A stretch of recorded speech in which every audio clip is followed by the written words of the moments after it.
All right, welcome back, everybody in AD2L and any outsiders who are watching. Back to episode 7 of Conqueror Chronicles, which is covering the Conqueror division of season 42 of AD2L.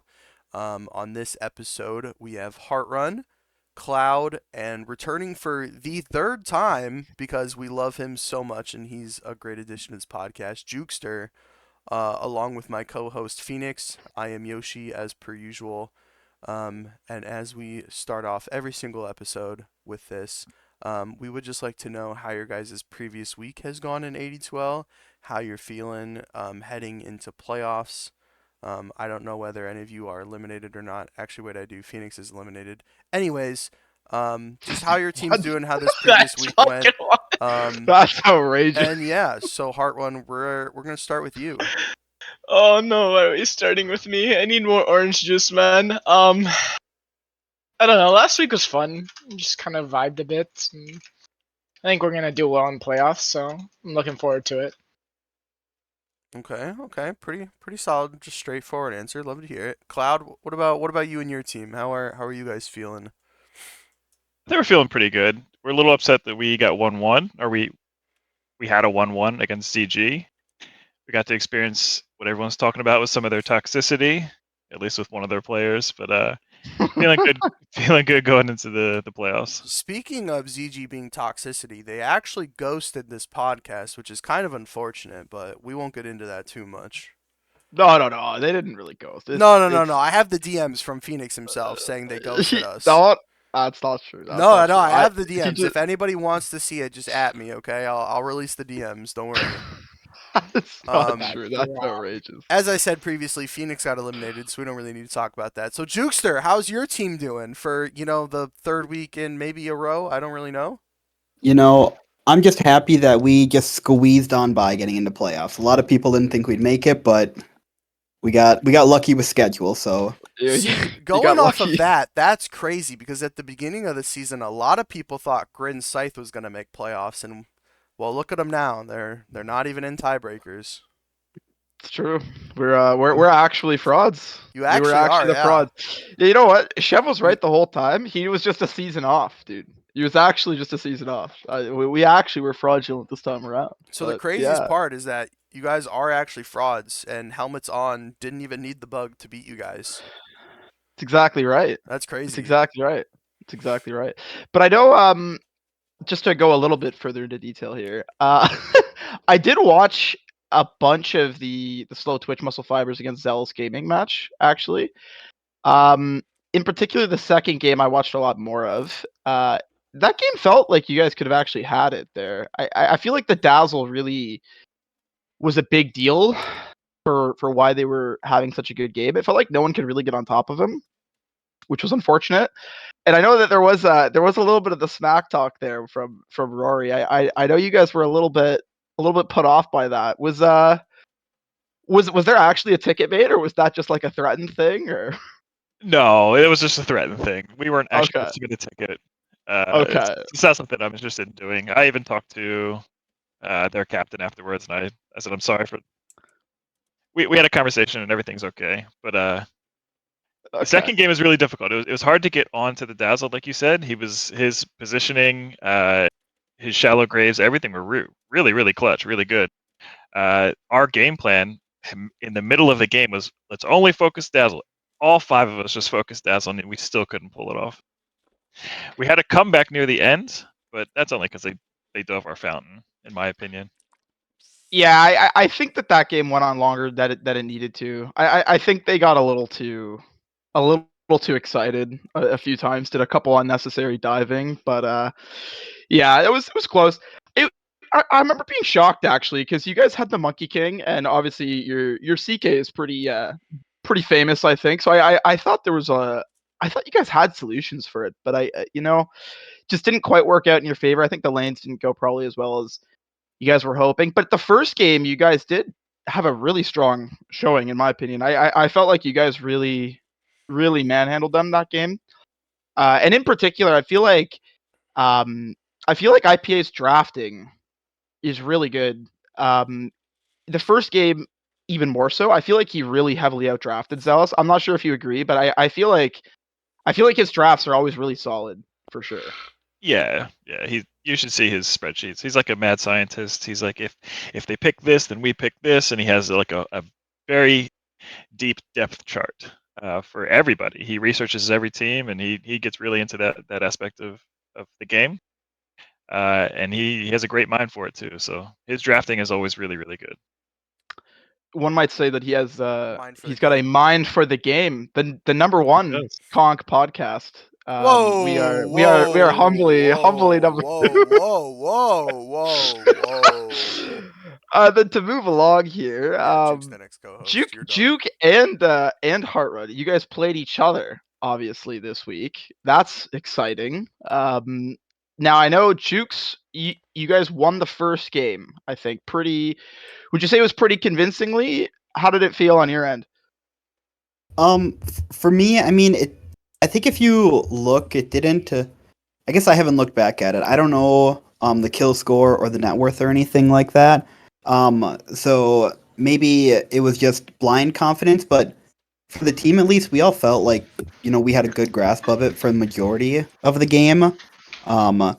We just kind of we knew how AZ likes to play, so our plan was is that we're just gonna run at them right away. We drafted like 3 or 4 heroes that we have not picked yet this season, so they couldn't prepare for it, and we just bought every aura item right off the rip and had a Shadow Fiend, and everybody else had aura items, and we just ran down the base.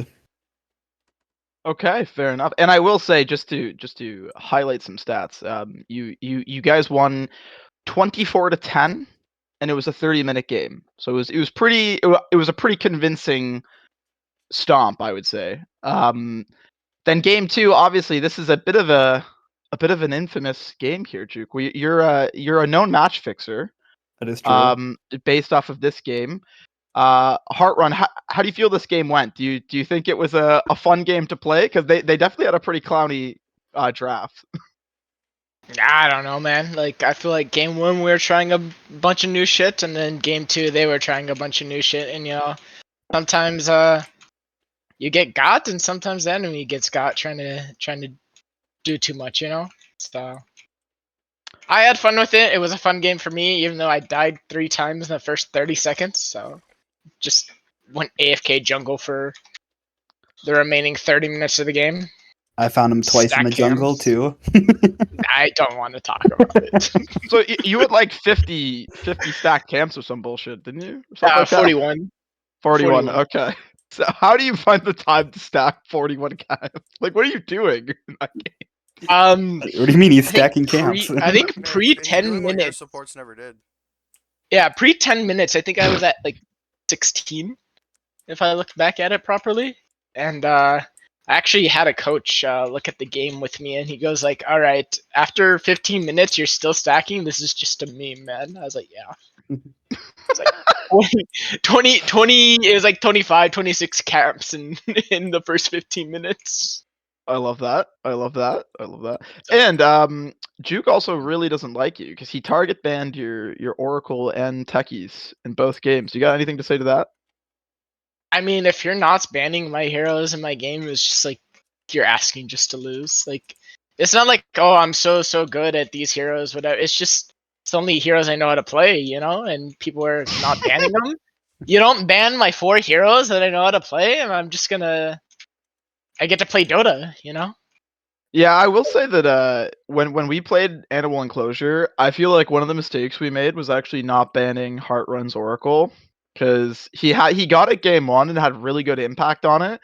We were like, "Fuck, man, that Oracle is fucking annoying." Anyway, I don't think it was that big of a deal. We could probably give it to him again game 2, and then he got it again game 2. We were like, "Fuck, we should have just banned that fucking Oracle, dude." So yeah, I would probably agree with that for sure. Now, I did want to talk a little bit about the drama around Game 2, of course. To get a little bit of opinions from the community.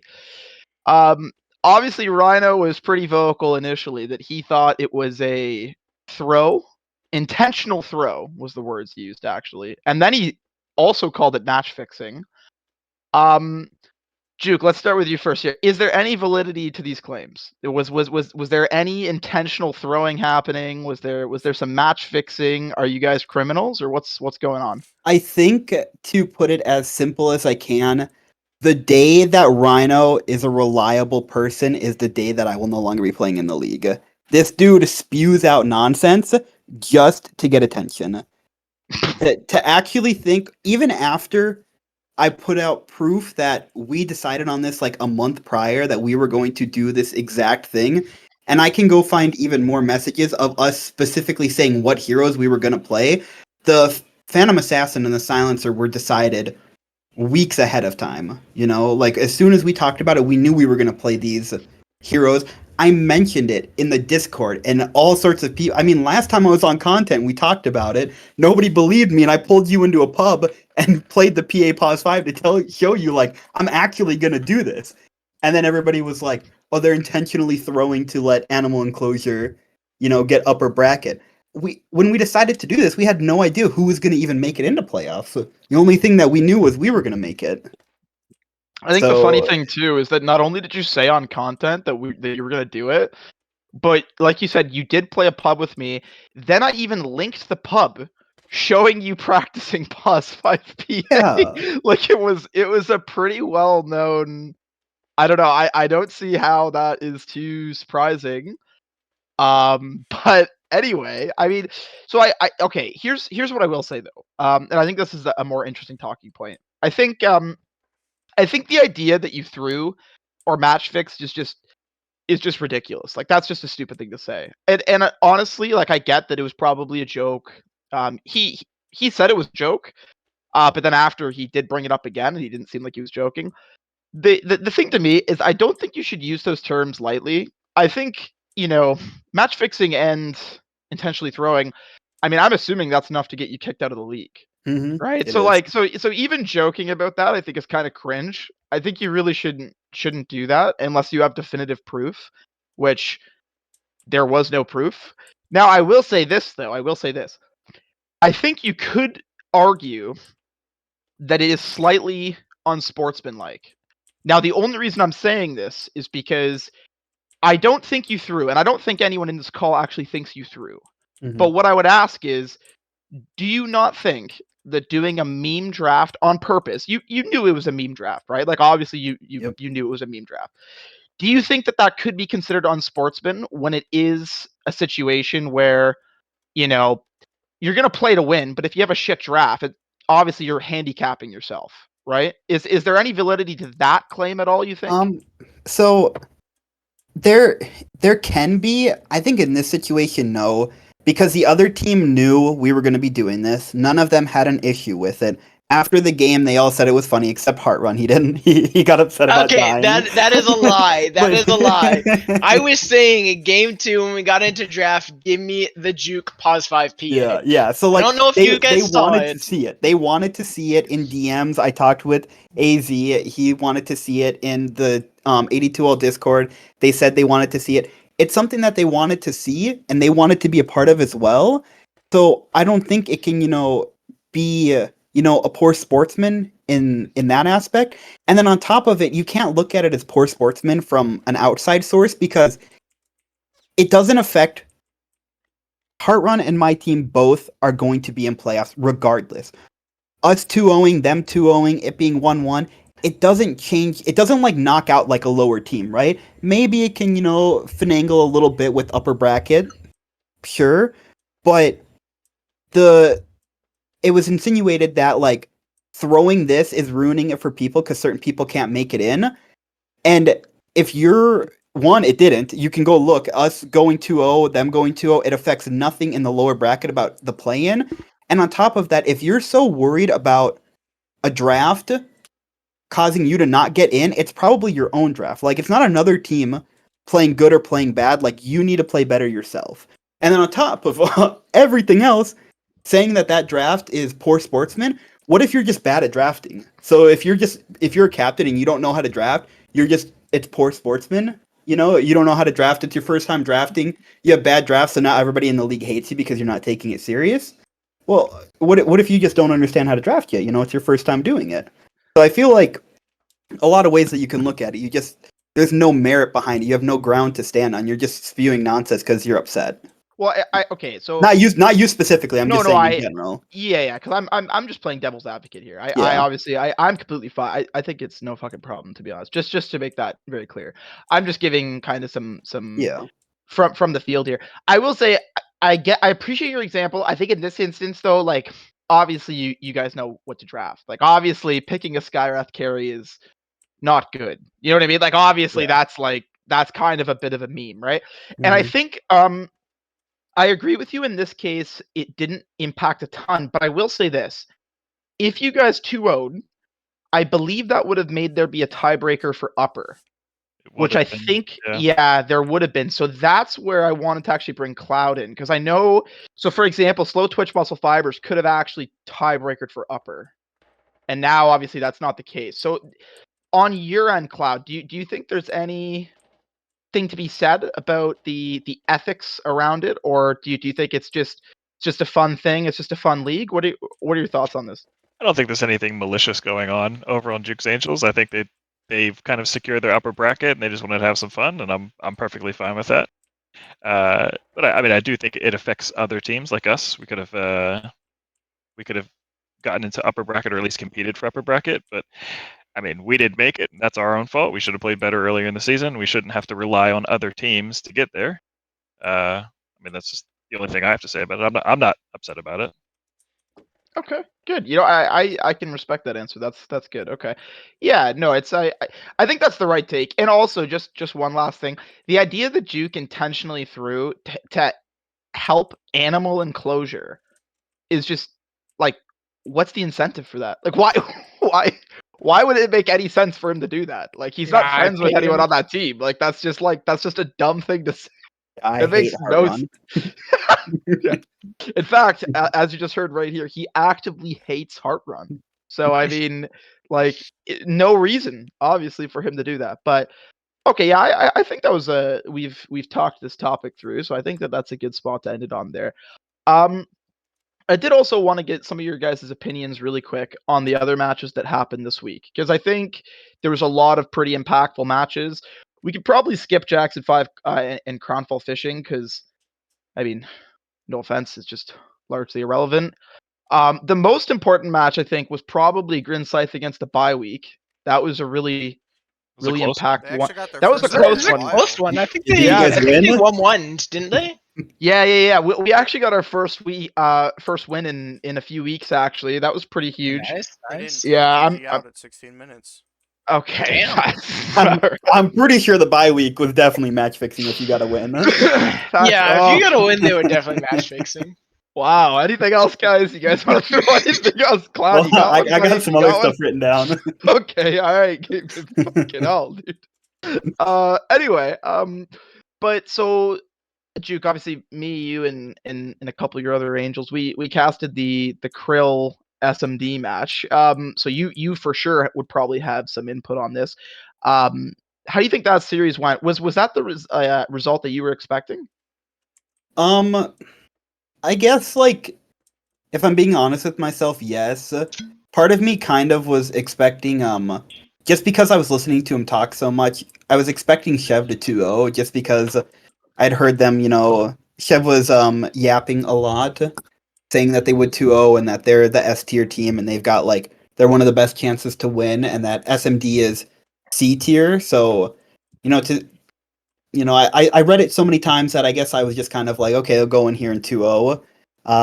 And then I think game one was a pretty good eye opener for them to realize that just because you think somebody is worse than you does not mean that they actually are. There's SMD is a team that is definitely just playing kind of for fun as well, and like they're obviously trying to win, but it's another one of the teams that their drafts aren't as serious. They're picking stuff to win, but if you look at the draft when it's done, you're like, what in the hell is going on? If you look at the item builds, you're like, what the fuck is this? You have uh Wild Daddy building Maelstrom on Dusa as like the first item. It's He you're just also went. all of the snake talents on Medusa, which Yeah, I've never so seen that before. I mean, I'm not a pause one. I don't know if ClowD plays Medusa, but that doesn't seem right. Like I don't know. Like I could be wrong, but I don't think that's the right thing to do. It's I not as mean, position 1. I know Maelstrom was meta for a little while, but it's no longer in the meta for Deuce at least. yeah, I figured it was a pretty interesting series, but yeah, for my own take, I mean, that first game seemed pretty handedly like yeah, the way of SMD. Like that was a pretty big stomp.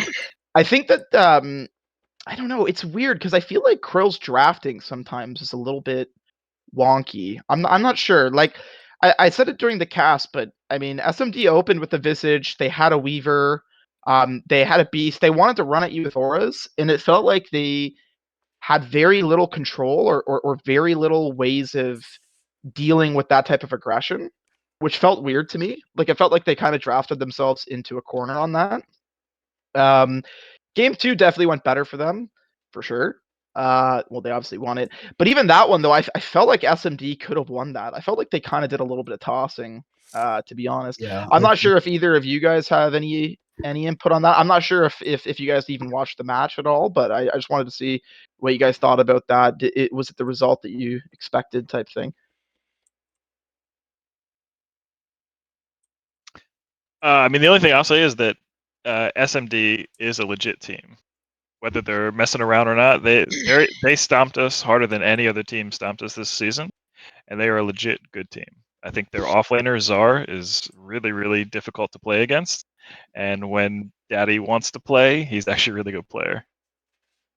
And for some reason, they decided to go real items, real drafting against us. For some reason, I don't know why, but It's because they wanted to make a statement win against the slow twitch muscle fibers. You know, they no, wanted to there's make just a long-standing rivalry between Daddy and IPA.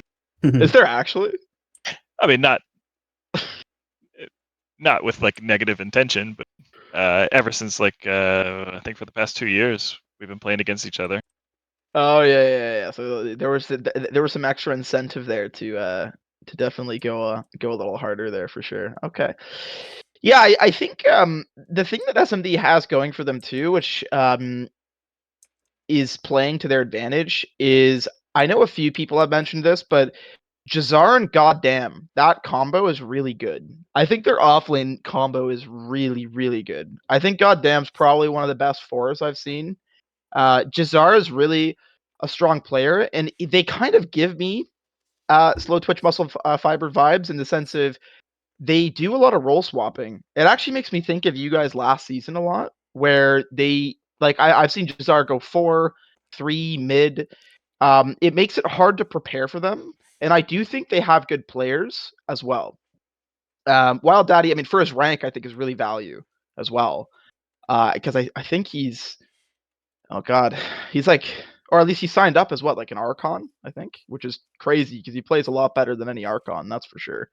Hartrun, I'm not sure. Do you have anything to contribute here? Are you a big SMD fan or? I played for a Wild Daddy stack a while back, and I think the big like thing surrounding the team is just to play to have fun. Like a lot of people are like, oh, playoffs this, playoffs that, oh, championship this. You know, like if you're not playing to have fun, you're like, what are you doing? You know, it's not TI. You know, we're just a bunch of Archon to Divine shitters. I'll And have you like, know that $25 prize pool is actually a oh big yeah, deal. That's I spent $25 on alcohol for this. So, Well, then you really need the win. yeah. Then you yeah. really need fucking animal enclosure gonna go hard, bro. They're fucking. Yeah. No, I spent.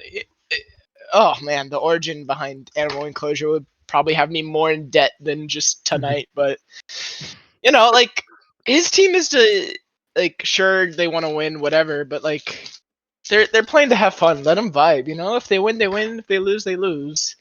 But like, I don't know, man. I think It's we're like just harping too much on they're griefing this. Like sure they're a good team. He's having fun with what he's doing. You know, he's a good guy. Good team. I think a lot of too, like, kind of going off of that. It's amazing to me that it being in an amateur league with how serious people take it. Now, like, with that being said, I know ClowD, like you said, IPA, he spends a lot of time, drafting and looking at team. If you enjoy doing that and that's kind of like your hobby or your pastime, there's nothing wrong with that, right? I know Benny spends a lot of time doing that. If that's really what you want to do, that's not what I'm gonna do, but I'm not gonna, hate on you because that's how you want to spend your time, right? You're not causing any harm to anybody, so what's the big deal? But the thing that is crazy to me is that there's so many players that play and they draft a team, and whether the season goes good or not, they're just like, nope, I don't want to talk to these guys anymore. I'm here only to win. This person had a bad game. I'm kicking him off my team. I'm not talking to him anymore. I'm gonna go jump in other discords and talk shit behind their back.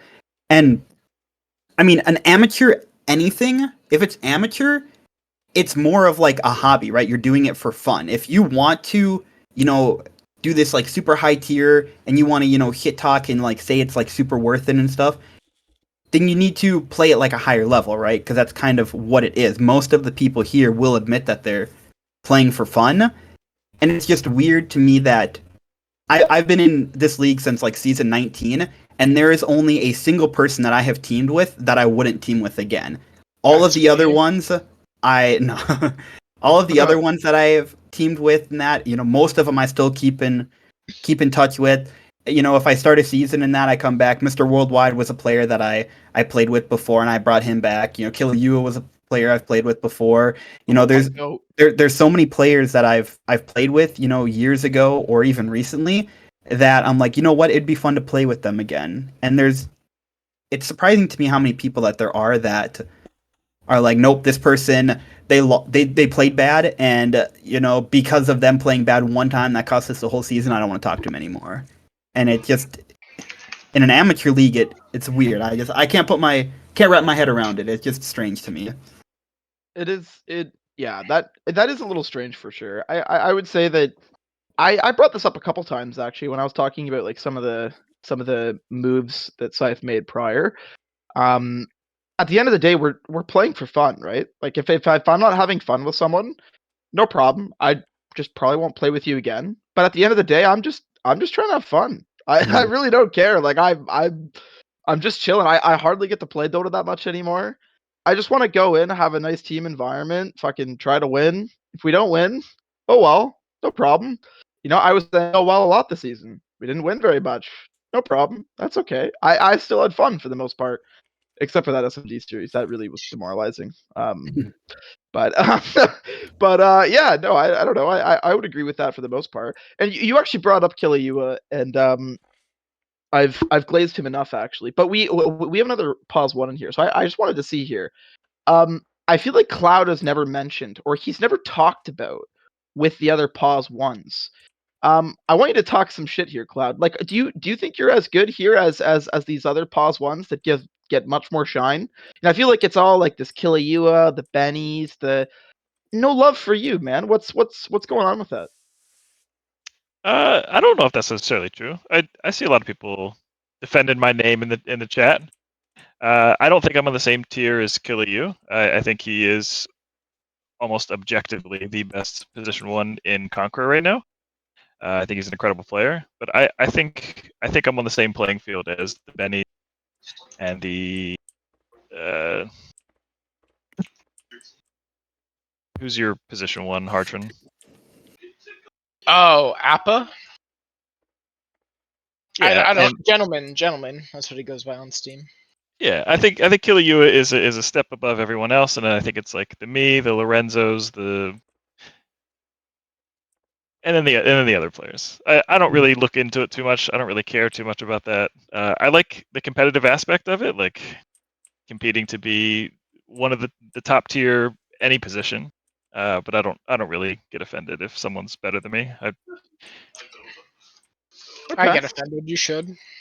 No, that's good. I mean, I feel like I never see people mention your name when we were talking about carries not that long ago. I feel like your name was left out, which is surprising because you guys have been doing really good, and I think that you're one of the reasons why that team has been doing good. So I wanted to give you a little bit of shine as well. So that was I will say though, I mean that AE's carries pretty fucking good too. I mean I'm just gonna say that, but yeah, I mean, hey, listen, you're also really good. You're probably on the same level. I like the confidence there. So that's good stuff. That's good stuff.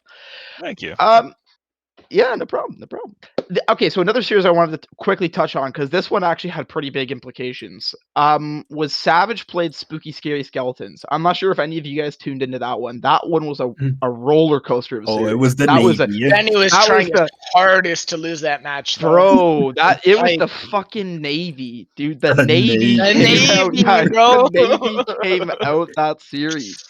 From what I remember, I mean, Juke cast it, so he would know better than me. So I'm gonna let him talk more than me. I think game one, Savage won pretty convincingly. I think that was a pretty strong showing from Savage. They had a nice game. Game two is a fucking train wreck, though. I don't know what happened. I think everyone must have been tired, more wasted than me, or I don't know. I don't know what happened, but it feels like the level of gameplay that came out was just I don't know, man. It felt weird. It felt weird. The only thing I remember from that series was just all them shouting about the Navy and the fact that Savage probably should have won like 30 minutes sooner than they did. So, do you guys have any thoughts on this series though? Juke, you obviously casted it, so I mean, like I said, you probably know more than me if you want to take it away. I think it was maybe like the most two common scenarios that happen in AD2L. I think Skeletons went in and they didn't show respect to Savage, and that's what happened in game one. They just got run over. It seemed like anything that they tried to do, they just couldn't pick up anything, and they just got ran over. And then game two, the momentum kind of stayed the same going into the draft. In the early stages, Savage was kind of taking it away. But then Savage did the second most common thing that happens in AD2L. You win game one and you think your opponent's not capable of beating you. And then, so showing the respect, I guess, is the best way to word it. And they just started to go high ground. Both games, Benny had maybe like 15 deaths total, where he would just go in by himself, thinking that he could kill everybody on the enemy team. I mean, there was like 4 different times where he was Spectre in game one, and he just, as soon as he saw Drow, he just ulted. He did not care about anything else, and Drow was sitting there with 2 other teammates under tower, and he would just feed. So I don't know how they lost game. I don't even casting it, I don't know how it went that bad for Skeletons, because Benny was actively throwing. And then game two, it was the same thing. However, he was playing Slark, so he had a little bit of a get out of jail free card, but he still was. He really wanted Skeletons to win. He was very happy about the reschedule, so he wanted to show appreciation. You know, all I gotta say is that a cheater thinks everyone cheats. Maybe a intentional thrower just thinks everyone else is throwing. Juke. I mean, Maybe, this is some maybe. harsh words. I mean, all jokes aside, I mean they know that the game was pretty low quality. After it was a lot of like throws high ground, and then when they stopped throwing high ground, Benny was trying to hunt by himself to get a pick off and kind of open it for his team. But he never could find anything, and when he finally did, it just kind of seemed like he was frustrated that it took so long, so he just went in, and then he would die and it would delay the game another 5 to 10 minutes until the point that Skeletons were actually kind of like, okay, we know how to play our heroes now. We're figuring it out. We know what we need to do. We know how these guys are playing. And then they literally would have won, but Spike's a clown. and he'll admit he took his golem, and while they were destroying the ancient, he had his golems AFK hitting the melee racks, and it broke the melee racks, giving them a glyph. And then they lost their base at the end. If it was 2 seconds, and so that glyph literally my won them the game God. because he just clicked his golems on the ground and they destroyed their melee racks. That's actually fucked. I didn't realize that. Yeah. That's actually crazy. So if he would have, I mean, it's one of those things where you're like really in the moment, so you can't blame the guy too heavily. You know, you don't expect it to be happening. I'm gonna be honest with you. I didn't even know that the melee racks gave you glyphs. I thought it was flowers. No, they changed it last patch. Yeah, so I didn't pay attention to that. So like, I'm not gonna like flame him too hard on that, but if you're in Spike's shoes, you're really beating yourself up because when you look back on it, it's hindsight, but it's such a simple mistake. Because you're like, well, why wasn't I having my golems just hit the ancient instead? But there's so much going on that sometimes you lose track of little things. Yeah, for sure. That's like I didn't even realize that though. That's actually really tough. Fuck Mhm. that sucks. But yeah, no, I mean it was an interesting series for sure. I think that Spooky's mid is really good, but I feel like his item choices are very strange. I Oh remember I yeah. commented on this. Like he went the weirdest OD build I think I've ever seen in my life with this fucking Kaya Yasha first item, and then he went like I think the first game as Lina, he went like double null before bottle or something, Yeah. which I think is wild. I think that's crazy, especially with so many water runes and bounty runes. I think you have to rush a bottle. I think it's crazy to not do that. But I mean, he's a good player. I just think that his item builds are a little bit interesting. He at the end though, he almost carried that shit. That was really really close. I'm not sure if either of the two of you guys saw that as well, and or want to comment on that at all. I agree. He is really good. He loves this Yashikaya though. He gets it on so many heroes. It's his favorite item, dude. It's his favorite item. Yeah, Yeah, OD builds a little strange. It's fine. yeah, It can work, but it's strange.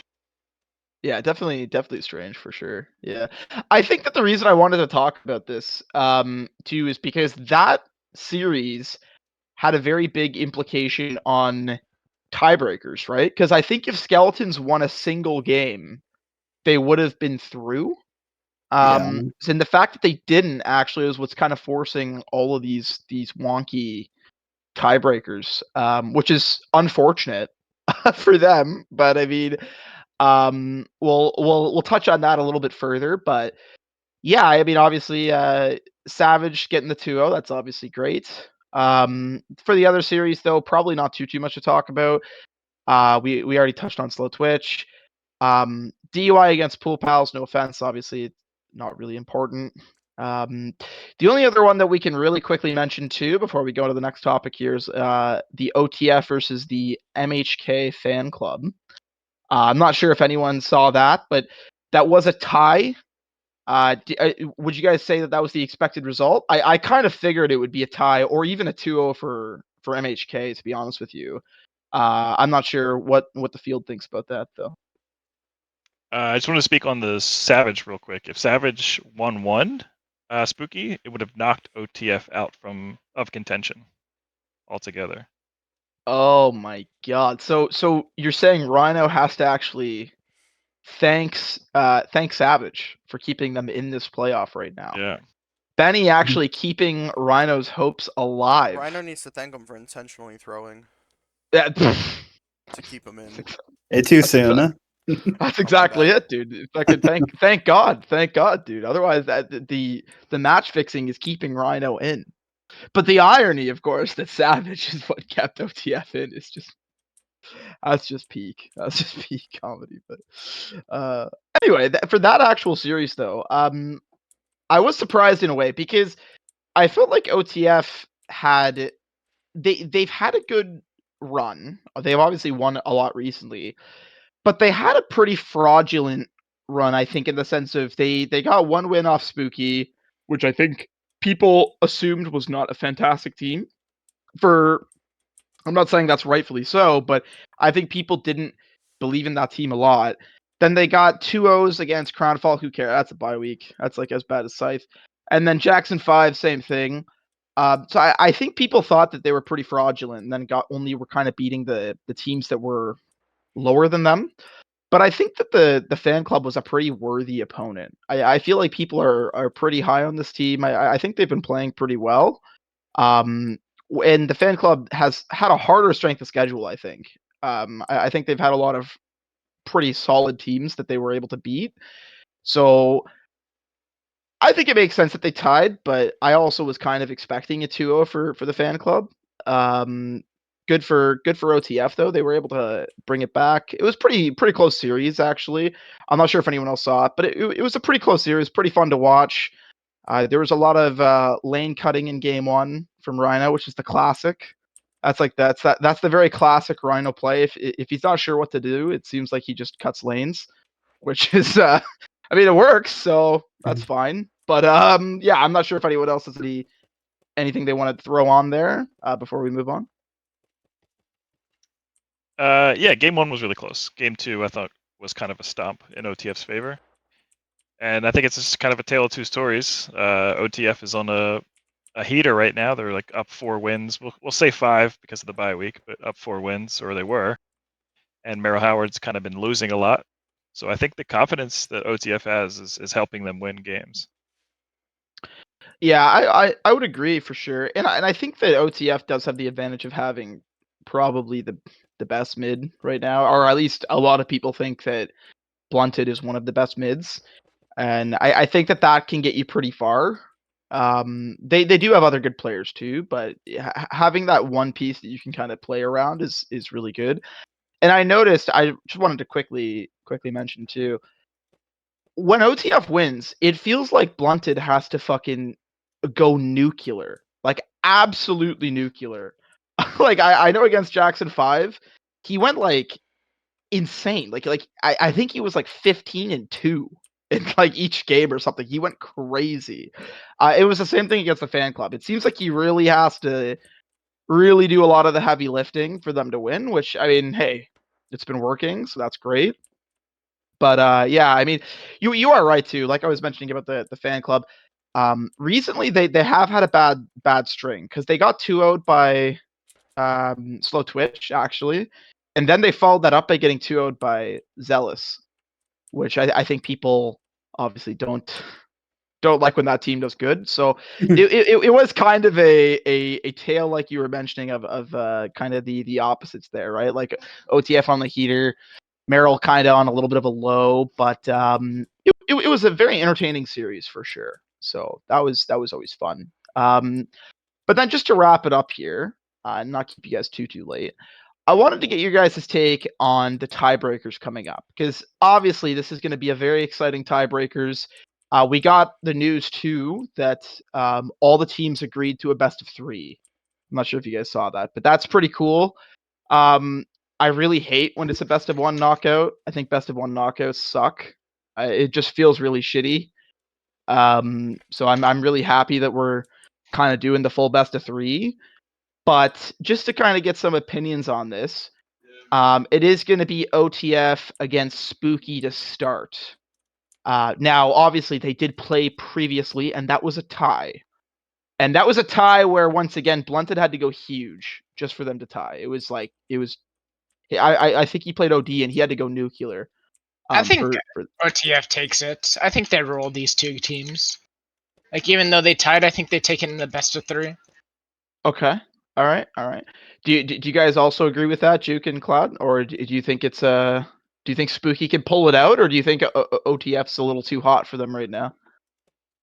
I think Spooky can certainly pull it out. I think OTF is going to win, but I don't think it's going to be by a landslide. I think OTF finally realized that Blunted, like you said, has to go nuclear, so they play around him. They make sure that he has a good mid lane, that he's going to win his lane, and then he's just going to win the game for them.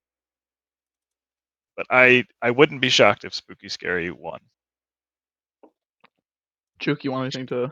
I'm kind of it very heavily relies on the mid of Spooky. If he plays like a normal mid laner and doesn't do weird builds and matches Blunt's speed, the side lanes are probably going to be lost by OTF because that's just kind of how there's not a lot of synergy there. I've played on enough Rhino stacks to know that if you don't pick somebody up in the roster specifically to be your shot caller, it's very, very quiet. And when it gets quiet, you get in your head easily. And I know that's I'm going to pull a Rhino here. I've got insider knowledge from that team that's what's happening. So the streets are telling you, bro. The streets have told me that the team falls apart as soon as it starts going slightly bad. That's why they don't stream. So that's just what the streets are saying, though. You know, I just went out and asked some people. Okay. Yeah, but OTF definitely can win. I do think it's kind of 50-50. It heavily relies on Skeleton's mid laner. After that, though, I don't think a lot of amateur, or a lot of teams in Conqueror, I should say, are built to play 6 games. So it would be I would be genuinely shocked if the fan club doesn't win, because if you potentially have to play 6 games all back to back, that's a lot of Dota. And all in a competitive environment, it's going to it's gonna drain you and you're gonna get exhausted. And I don't, from what I know about the skeletons and OTF, I just don't know if they have that person on the team that can keep everybody motivated for that long. Well, From what okay, I so heard, it's 2 days. yeah, Oh, yeah. is it on? Is it on 2 different Yeah. days? Yeah, Oh, I okay, was gonna okay, say okay. that. I was gonna say that too. Yeah, it's 2 separate days. So Oh, Wednesday's OTF Spooky, and then the winner of OTF Spooky is playing the fan club on Thursday, which I think is the best way of doing it. I think yeah, that's I'm better. actually really happy that the captains worked that out. I think that's legitimately the perfect like situation because Yeah, everyone's gonna be rested. And no one's gonna feel slighted for going out on a best of one. This is like the perfect way of handling it, so I'm really glad about that. But just wanted to mention it because I would agree with you normally if it was like obviously best of 6 that's shitty and I would give the fan club the edge, but in this case there's going to be no edge on that front. But would you still say that the fan club should take that, it or it's kind of a bitch way to answer it. It's skeletons can win if their mid laner plays right, and fan club will win if Twubs plays right. If they do kind of what they've been doing in that in a best of 3, I don't know if that can work for them. You have to both these teams have to come in swinging pretty hard, and make sure to kind of like put OTF in their place. And you have to break them mentally because if you give them wins, they're going to, I mean, we've kind of already mentioned it. They're going to snowball off of it. So you have to beat them down pretty convincingly in game 1. Otherwise, it's going to look really bad. So I I want to say that I think skeletons can go the whole way. That's who my personal pick is. Using it like as logical as I can, I don't know who it would be, but my pick is skeletons. well, what I'm going to say here is for ultimate copium, I want skeletons to win the whole thing on the tiebreakers because they 2-0'd us. So I just I just want to say that Spooky can just, fucking 2-0 OTF, 2-0 everyone. They're gonna be fine. But no, yeah, I think I would agree with you on that front. I think that OTF is probably more emotional based for sure.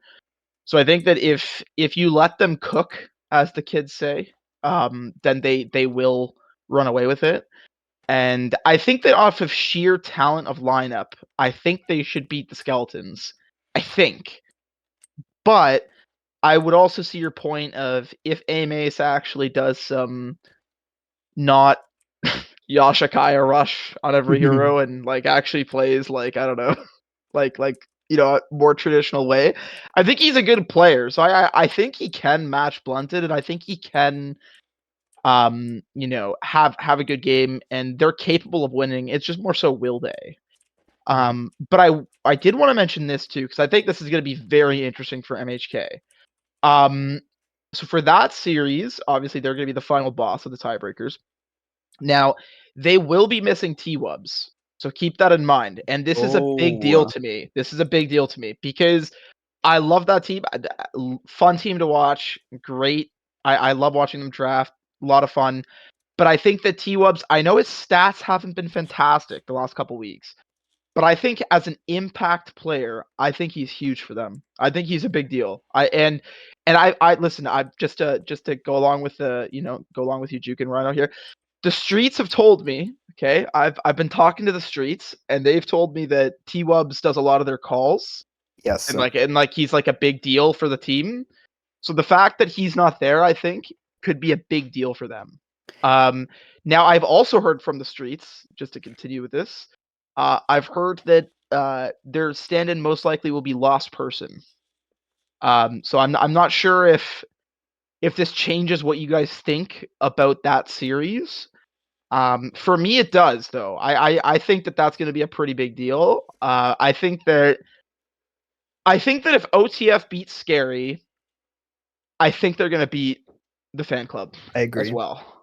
Because I think the T-Wubs is their big player, and I think that if they don't have T-Wubs, I think that I think OTF can overpower both of them. But I I've think if go ahead. you can finish. Sorry. I was just gonna say that I think if Scary beats OTF, I think they might still struggle against MHK, especially because Lost Person is still I believe he's like a mid divine. I actually checked it. I think it's I think he's like Divine 2, Divine 3. yeah, so he's still a good player. Like he's still good, and I think that if MHK can get their shot calling in order, I think they can still beat both teams. But I do think that if OTF can kind of snowball it, I think they can win the whole thing. I think if Scary wins, MHK might still win that. But if you guys have any other differing opinions, especially knowing that T-Wubs is not there, definitely feel free to jump in here. I got they a few weeks ago they asked me to do Battle Cup with them, MHK, and then we played a pub afterwards. And it is very clear that Twubs is the voice of that team. He talks more than the rest of the team combined. So that is going to be a huge hit for them. I don't know this lost person, so he's got big shoes to fill unless somebody on MHK really steps up and bees that voice, but he definitely is the one that talks the most on that team. The streets don't lie, dude. My streets are reliable, dude. You hear that? Fuck Oh, yeah. you don't have the same streets as Reno? I do my streets are like fucking elite tier, bro. Elite tier. But I will also say too, like I mentioned earlier, I think the heroes that T-Wubs plays are very high impact heroes too. That's the thing. Like, it doesn't even matter his stat line. If he can hit like a fucking 5-man black hole, you know what I mean? Like it doesn't matter. Like he's a win condition based on the heroes he plays. So I think that is a fairly big loss. Um ClowD, I haven't heard from you in a bit. What do you think of the outcome of these tiebreakers? What do you think is the likely situation? Well, I had Merrill Howard winning, but now knowing that T-Wubs, who is a huge impact player for them, isn't going to be there, I have to change my opinion. I think OTF is gonna pull through. Okay. Okay, so we got another one on the OTF train here. Hartrun, what do you think? About what's gonna happen this week for tiebreakers? Sorry, Yeah, yeah. a bit absent-minded. I think they're gonna 2-1 both series. You think I they're gonna don't think they're 2-1 gonna both have. series? Yeah, I don't think they're gonna have a deciding win both games, but I think they're definitely gonna come out on top. I think they're starting to figure each other out. They're trying to.